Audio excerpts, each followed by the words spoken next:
Our neighbor gave us this old dresser that she said is from World War II, complete with a secret tin container that was screwed into the top of the dresser to hide things.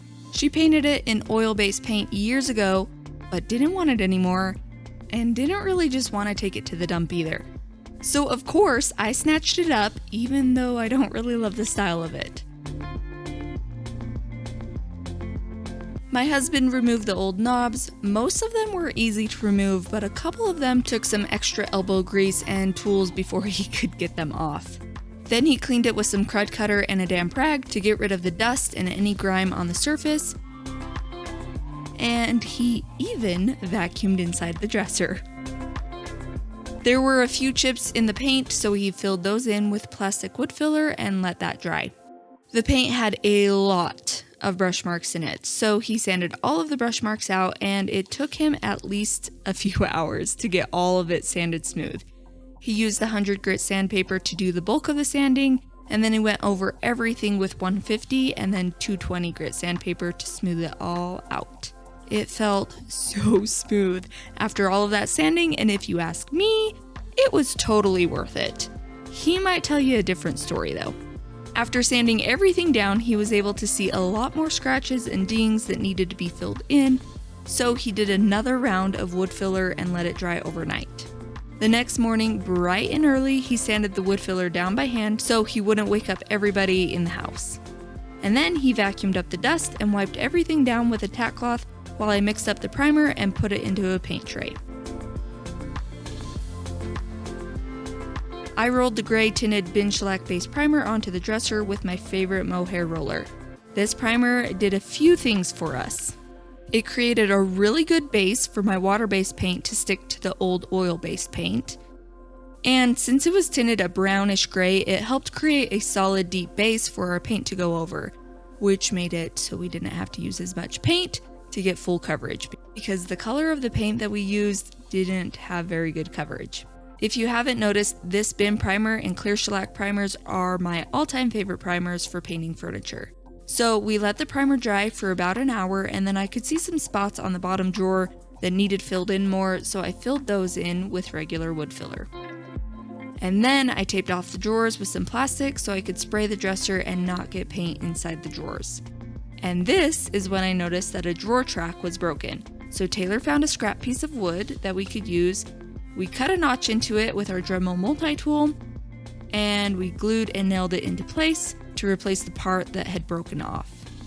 And then I sanded the dresser with 220 grit sandpaper and a sanding sponge. I didn't use the electric sander here because I didn't want to sand through the primer as much as I possibly could. But there still were some areas that I went through the primer when I sanded, so I spot primed those sections while I waited for the wood filler to dry completely. About an hour after that, I was able to sand the wood filler and the primer down smooth again and clean all of the dust off. We went bold again on this dresser, another color I have never used or really even had the desire to use until recently. This is Melange 1 paint in a rusty orangey reddish color called Santeria Red. I poured it into my Wagner paint sprayer and added some water, maybe 15-ish%, to thin out the paint so it would spray smoother. Then I went back out to the garage and tested out the sprayer on some cardboard. I set my power setting to about 4 and dialed back the fluid setting so less paint would come out when I sprayed. And then I sprayed it all over the dresser. This color has terrible coverage. I wasn't really too surprised about that because of the color, but it really made me nervous because I only had a pint of paint for this whole entire dresser. So I was really glad that I primed it with a tinted primer first. This paint has a 2 to 4 hour recoat time, so I was able to get all of the painting done in a day, no top coat required, and it has a little more sheen than a matte finish, so I didn't really feel the need to top coat it. It ended up taking 2.5 coats of paint, and I had a few ounces of paint left over when it was all done. Then we left it to dry the rest of the weekend.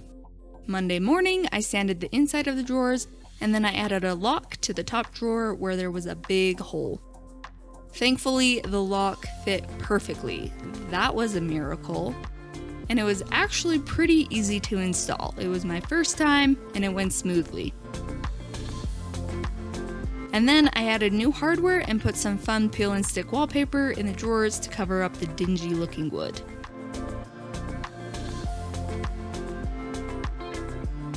If you like this video, please hit the like and subscribe button so you can see more of our videos.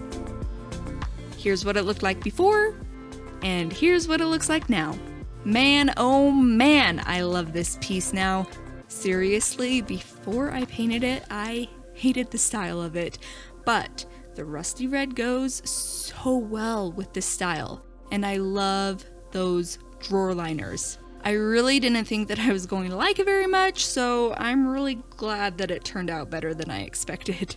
What do you think of the new look? Would you paint your furniture rusty red? Let me know in the comments. Want to turn your hobby into cash? Click the link in my comments to download the free pricing guide that we use to buy and sell furniture.